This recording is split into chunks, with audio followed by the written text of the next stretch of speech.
একজন তরুণ যিনি শুরু করেছিলেন ফুটপাতে স্যান্ডেল আর ভিউ কার্ড বিক্রি দিয়ে, আর আজ তিনি রংপুরের একজন সফল উদ্যোক্তা, সমাজসেবক ও সংগঠক। এই গল্পটি তানভীর হোসেন আশরাফির। তানভীর আশরাফি নামটি রংপুরে এখন একটি প্রতিষ্ঠানের প্রতিচ্ছবি। তিনি সুমি গ্রুপের চেয়ারম্যান এবং রয়্যালিটি মেগামলের ব্যবস্থাপনা পরিচালক।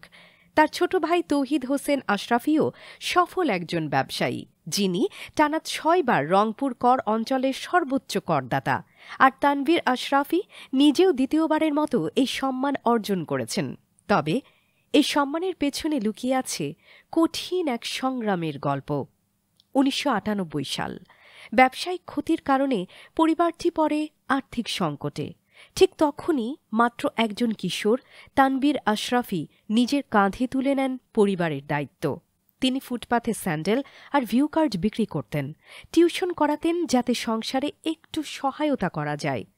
২০০৫ সালে মায়ের জমানো মাত্র ৬০,০০০ টাকা নিয়ে ছোট ভাইকে সঙ্গে নিয়ে শুরু করেন মোটরসাইকেল পার্টসের ব্যবসা। সেখান থেকেই ধীরে ধীরে গড়ে তোলেন আউটসোর্সিং, রেন্টে কার, ইজি বাইক এবং ব্যাটারি বিক্রির মতো নানা উদ্যোগ। আজ তিনি রংপুর বিভাগ জুড়ে প্রতিষ্ঠা করেছেন ১৬টি সফল প্রতিষ্ঠান। কিন্তু তানভীর আশরাফির গল্প শুধু ব্যবসার নয়, তিনি সমাজের জন্যও কাজ করে যাচ্ছেন নিরলসভাবে। ২০০৭ সালে তিনি প্রতিষ্ঠা করেন বাংলার চোখ, একটি সামাজিক ও সাংস্কৃতিক সংগঠন।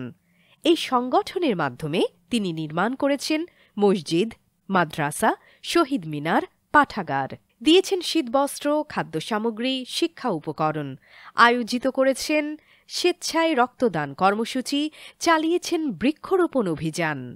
২০২২ সালে জাতীয় পার্টির পক্ষ থেকে তাকে রংপুর সিটি কর্পোরেশনের নির্বাচনে প্রার্থী হওয়ার প্রস্তাব দেয়া হয়, কিন্তু তিনি স্পষ্ট জানিয়ে দেন তিনি কোনো রাজনৈতিক দলে যুক্ত নন আর ভবিষ্যতেও হবেন না। একসময় তিনি জাসদ ছাত্রলীগে যুক্ত থাকলেও এখন তিনি সম্পূর্ণ অরাজনৈতিকভাবে সমাজসেবায় নিয়োজিত। তিনি বর্তমানে রংপুর জেলা হজ কল্যাণ সংস্থার সাধারণ সম্পাদক, নিয়মিত অংশ নেন হজ প্রশিক্ষণ কার্যক্রমে। এছাড়াও তিনি অংশ নিয়েছেন আন্তর্জাতিক যুব সম্মেলনে এবং ভ্রমণ করেছেন Bharat, Nepal, Malaysia, Singapore, Saudi Arabia সহ আরও বহু দেশ।